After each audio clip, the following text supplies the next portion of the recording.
করুন। এই এটা এটা কোনো কাজ করছে না, এই যে জিরোটা। নতুন বছরের শুরুতেই এটিএম বিভ্রাট। দক্ষিণ বারাসতের একাধিক এটিএম মেশিনে টাকা থাকলেও তুলতে পারছেন না গ্রাহকরা। অভিযোগ, কেউ বা কারা এটিএম মেশিনের কিবোর্ডে অ্যাডহেসিভ লাগিয়ে দিয়েছে। একটি প্রাথমিক স্কুলের শিক্ষক বিশ্বজিৎ মারিক দক্ষিণ বারাসত বাজার সংলগ্ন এলাকায় এটিএম থেকে টাকা তুলতে এসেছিলেন। প্রথমে তিনি বরোদা ব্যাংকের এটিএম এ ঢুকে টাকা তোলার চেষ্টা করলে দেখেন ওই এটিএম এর মেশিনের কিবোর্ডে 0 ডিজিট কাজ করছে না।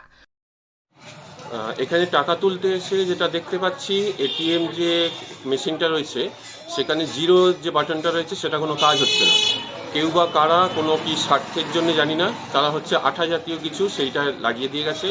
মাসের প্রথমে এখন প্রত্যেকটারই টাকার দরকার, আমি টাকা তুলতে এসেছি, 2-3টে এটিএম ঘুরে এখানে এসেছি, কিন্তু জিরো বাটনটা কোনো কাজ করছে না।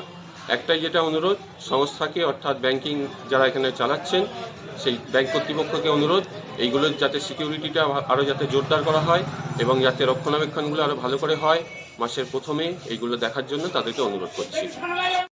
ভালো করে লক্ষ্য করে দেখেন 0 ডিজিট সুইচের চতুর্দিকে কেউ বা কারা কোনো অ্যাডহেসিভ দিয়ে দিয়েছে।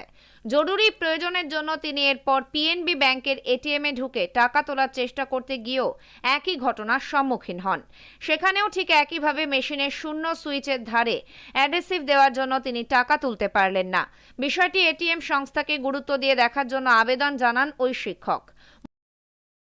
সর্দার দক্ষিণ বারাসত পিএনবি ব্যাংকের এটিএমে আমি আজকে এসেছি টাকা তুলতে এসে দেখছি যে টাকার যে অ্যামাউন্টটা যখন মাপতে যাচ্ছি তখন জিরো যে ডিজিটটা সেটা নিচ্ছে না।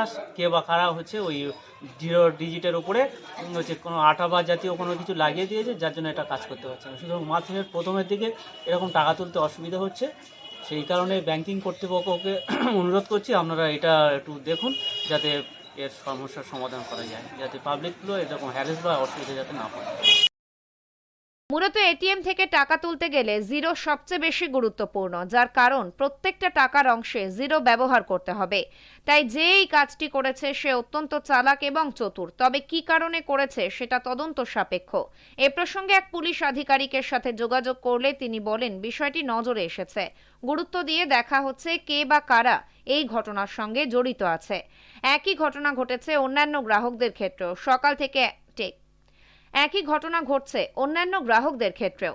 সকাল থেকে একটার পর একটা এটিএম কাউন্টার ঘুরে টাকা তুলতে পারছেন না কেউই। নতুন বছরের প্রথম মাসের শুরুতে টাকা তুলতে না পেরে দুশ্চিন্তায় পড়েছেন গ্রাহকরা।